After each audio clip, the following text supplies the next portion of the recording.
हमारा देश जो है अभी फांसीवाद के खतरे में है हुँ, और यहाँ लोकतंत्र जो है खतरे में है, संविधान खतरे में है। हुँ, आज जब गुजरात के मुख्यमंत्री नरेंद्र मोदी थे और गृह राज्य मंत्री आपको अमित शाह थे और वहाँ बहुत बड़ा दंगा जो है एक हुँ, जातीय दंगा फैलाने का काम किया हुँ, और हजारों लोग वहाँ मारे गए हुँ, और महिलाओं को भी माने कि हत्या की गई, उत्पीड़न हुआ। और ये जो गुजरात में जो दंगा हुई हुँ, पूरे देश को, पूरी दुनिया को जो है दिल को झकझोरने का काम किया कि जो पासवान बिहार का हुँ, कोई पागल नहीं है। और एक बात आप जान लीजिए कि बिहार के धरती पर बाथे बथानी मियाँपुर जो जनसंहार हुई थी हुँ, और बिहार में सैकड़ों माने दर्जनों जनसंहार हुआ था। हुँ, उस समय हमारे माननीय रामविलास पासवान जी थे हुँ, और सत्ता में थे। और कह लिया जाए वो जनसंहार के खिलाफ जो है, मैं दावे के साथ कहता हूँ, जनसंहार के खिलाफ एक बार भी अखबार में निंदा प्रस्ताव भी नहीं किए और ये नहीं कहे कि दलितों पर जो हमला हो रहा है, जनसंहार हो रहा है, इसको रोका जाए। और इसका दोषी जो है यहाँ के सामंतवाद मनुवादी हैं, एक जुबान नहीं निकला। और ये चिराग पासवान किस खेती का मूल है?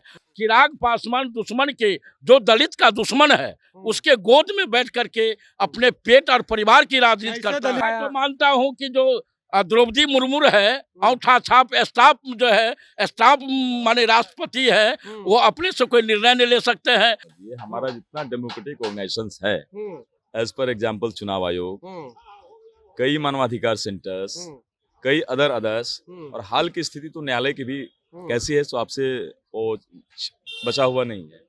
तो इन तमाम ऑर्गेनाइजेशंस को एक खास विचारों के द्वारा, हुँ, खास विचार के, खास करके आरएसएस मुख्यालय का लोग, आरएसएस के नर्सरी से निकला हुआ लोग, हुँ, इन लोगों के द्वारा पूरे सिस्टम को कब्जा कर लिया गया है। हुँ। पूरे भाकपा माले का राष्ट्रीय अधिवेशन चल रहा है और वहीं गांधी मैदान में लोकतंत्र बचाओ देश बचाओ रैली करते हैं और आगाज करते हैं कि 2024 में किसी भी तरह से केंद्र की सरकार को उखाड़ फेंकेंगे। ऐसे में हमारे कुछ लोग हैं, कुछ लोग से बात करेंगे। क्या नाम हुआ सर आपका?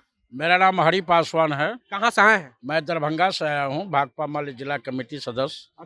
अच्छा ये बताइए, लोकतंत्र बचाओ देश बचाओ रैली करने की क्या आवश्यकता पड़ रही है? लोकतंत्र तो सबसे मजबूत हाथों में है अभी। देखिए, हमारा देश जो है अभी फांसीवाद के खतरे में है और यहाँ लोकतंत्र जो है खतरे में है, संविधान खतरे में है। आज पूरा देश में नफरत का दौर चल रहा है, कैसे कह सकते हैं संविधान खतरे में है? इसलिए कि आज जो हम लोगों को संविधान से जो अधिकार मिला है, तो आज जो है संविधान को ताक पर ये आरएसएस भाजपा वाले फांसीवाद रख दिया है। आज जो सत्ता में, दिल्ली के सत्ता पर है, आज मैं आपको ले चलूंगा पूर्व में, जब गुजरात के मुख्यमंत्री नरेंद्र मोदी थे और गृह राज्य मंत्री आपको अमित शाह थे और वहाँ बहुत बड़ा दंगा जो है एक जातीय दंगा फैलाने का काम किया और हजारों लोग वहाँ मारे गए और महिलाओं को भी माने कि हत्या की गई, उत्पीड़न हुआ। और ये जो गुजरात में जो दंगा हुई पूरे देश को, पूरी दुनिया को जो है दिल को झकझोरने का काम किया। और उसे लगता है कि आज जो है देश में संविधान खतरे में है और इंसाफ की आवाज जो माने देश से जो उठा, उस इंसाफ की आवाज को ये आरएसएस, ये मनुवादी लोग उसको दबाने का काम किया और अपने जो मन की बात जो है, व्यक्ति वीरता की बात जो है, जो हम कहेंगे वही सही है और देश जो कहेगा, संविधान जो कहेगा वो सही नहीं है। पासवान जी एक रोकना चाहेंगे। चिराग पासवान है भाजपा के साथ, कह रहे हैं कि भाजपा को ही समर्थन दिए हुए हैं और चिराग पासवान कहा जाता है पासवान जाति का लगभग वोट, लगभग 6% के आसपास जो वोट है चिराग पासवान के साथ। देखिए, मैं तो कहूँगा कि जो पासवान बिहार का कोई पागल नहीं है। और एक बात आप जान लीजिए कि बिहार के धरती पर बाथे बथानी मियाँपुर जो जनसंहार हुई थी और बिहार में सैकड़ों माने दर्जनों जनसंहार हुआ था। उस समय हमारे माननीय रामविलास पासवान जी थे और सत्ता में थे और कह लिया जाए वो जनसंहार के खिलाफ जो है, मैं दावे के साथ कहता हूँ, जनसंहार के खिलाफ एक बार भी अखबार में निंदा प्रस्ताव भी नहीं किए और ये नहीं कहे कि दलितों पर जो हमला हो रहा है, जनसंहार हो रहा है, इसको रोका जाए। और इसका दोषी जो है यहाँ के सामंतवाद मनुवादी हैं, एक जुबान नहीं निकला। और ये चिराग पासवान किस खेती का मूल है? मैं कहना चाहूँगा चिराग पासवान दुश्मन के, जो दलित का दुश्मन है, उसके गोद में बैठ करके अपने पेट और परिवार की राजनीति कैसे करता है। दलित का दुश्मन है? दलित का राष्ट्रपति बनाया रामनाथ कोविंद, आदिवासी को राष्ट्रपति मैं बनाया। तो मानता हूं कि जो द्रौपदी मुर्मू है, औंठा छाप स्टाफ जो है, स्टाफ माने राष्ट्रपति है, वो अपने से कोई निर्णय नहीं ले सकते हैं। नरेंद्र मोदी जो कहेंगे वही वो काम करेगी। यही तो है देश की राष्ट्रपति। ये संविधान। अच्छा, आप बताएं, आपके पार्टी में लोकतंत्र बचा है कि नहीं? हमारे पार्टी में आंतरिक लोकतांत्रिक है, जनवादी है। इसलिए एक ही कई ऐसे पद हैं जहां पर एक ही व्यक्ति कई वर्षों से स्वयं पूरा पालथी मार के बैठे हमारे हुए हैं। यहाँ तो कमेटी प्रणाली है, हमारे यहाँ जनवाद है। हाँ। हमारे अपनी पार्टी में लोकतंत्र नहीं देखेंगे, दूसरा के देगा। हमारे यहाँ लोकतंत्र है। हाँ। मैं दावे के साथ कहता हूँ हमारे यहाँ लोकतंत्र है। हाँ। तब ना आज हम लोकतंत्र बचाने की बात कर रहे हैं। भट्टाचार्य जी कौन सी है? भट्टाचार्य जी ये गरीबों का मसीहा है। गरीबों का मसीहा। हाँ हाँ हाँ। कितने दिन से पूरे- पार्टी पूरे- के पद पे कितने दिन से माने बने हुए? पूरे जीवन को बलिदान देने वाले, पूरे परिवार का बलिदान देने वाले हमारे कईक जो है महासचिव है, आज दीपांकर जी हैं।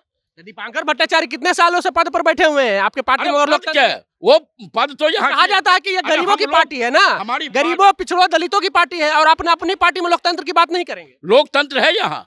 ये लोकतंत्र इसलिए एक पद पे दीपांकर भट्टाचार्य बैठे हुए हैं। एक पद सुना जाए, लोकतांत्रिक जो पद्धति से, जनवादी पद्धति से हमारे दीपांकर जी पार्टी के राष्ट्रीय महासचिव है, और यहाँ आंतरिक जनवाद मोहम्मद कितने दिन से बने हुए बताइए? पार्टी के महासचिव कितने दिन से बने हुए? अरे ये तो माने कि भीएम के जाने के बाद कितना दिन, कितना साल हो गया? आपको कह लिया जाए कि करीब करीब जो है 20 सालों से है हमारे। 20 साल से एक ही व्यक्ति 20 सालों से एक पद पे बैठा हुआ है, तो आप अपनी पार्टी में जब लोकतंत्र नहीं दे सकते हैं तो देश को क्यों लोकतंत्र बचाओ की बात लोकतंत्र है।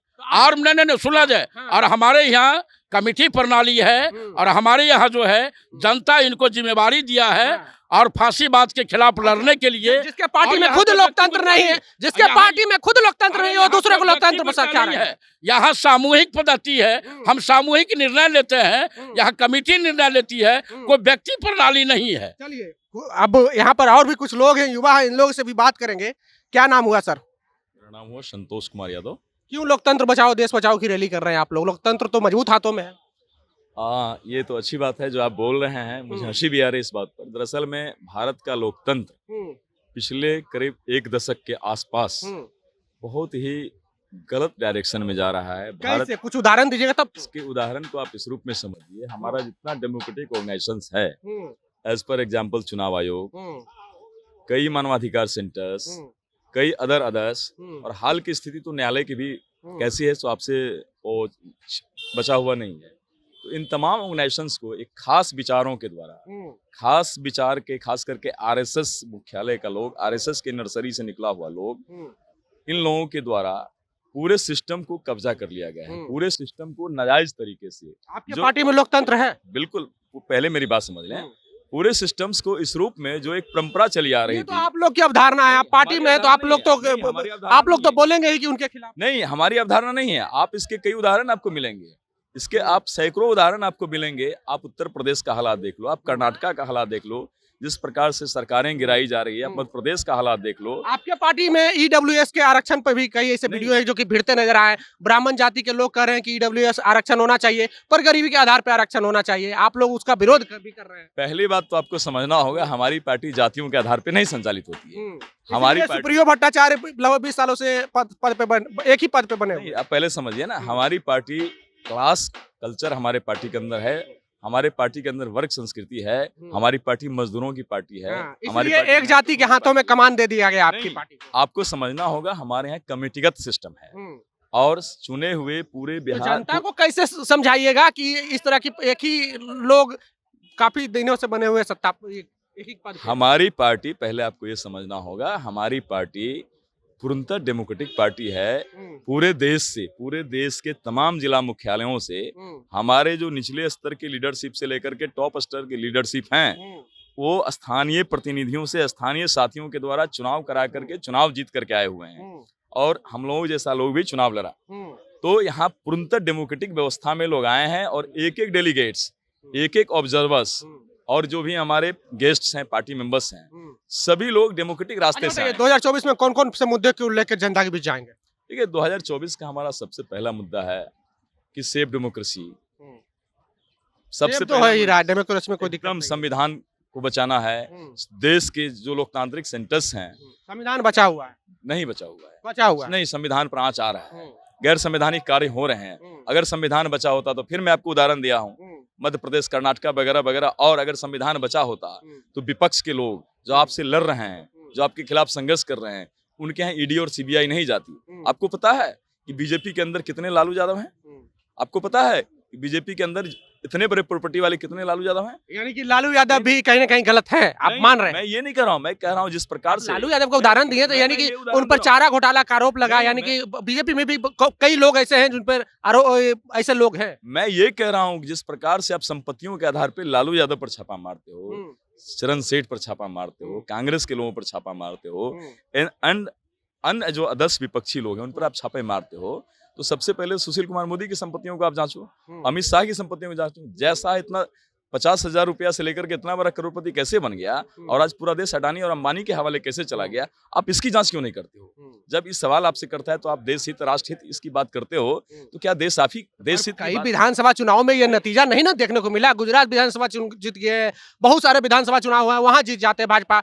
अगर ये लोग ये सब मुद्दा रहता तो हारती ना भाजपा, नहीं, मैं कह रहा हूँ जीत कैसे जाती है? बिल्कुल भाजपा गुजरात विधानसभा चुनाव जीती, हिमाचल में भी भाजपा हारी है ना, इस पर आप क्यों नहीं जाते? दिल्ली एमसीडी में भी तो भाजपा हारी है, तो हारी तो है भाजपा, भाजपा जीती नहीं है, भाजपा हारी है। गुजरात में जीत जाना जीत नहीं हो, तो विपक्षी बिखराव का नतीजा है गुजरात की जीत, इसको आपको समझना पड़ेगा। बिल्कुल। चलिए, तो भाकपा माले के लोग हैं और लगातार जो है सेफ डेमोक्रेसी की बात कर रहे हैं, और वास्तविकता तो यह है कि उनकी पार्टी में ही डेमोक्रेसी नहीं है। लगभग 20 सालों से एक ही व्यक्ति एक पद पर बने हुए हैं और वो पद छोड़ने का नाम नहीं ले रही है। भाकपा माले कहा जाता है गरीब, दलित, वंचित, शोषित, पीड़ित, इन सभी की पार्टी है, पर ऐसा कुछ देखने को मिलता नहीं है। बहरहाल, बनाना जनता जंक्शन के साथ बहुत बहुत धन्यवाद।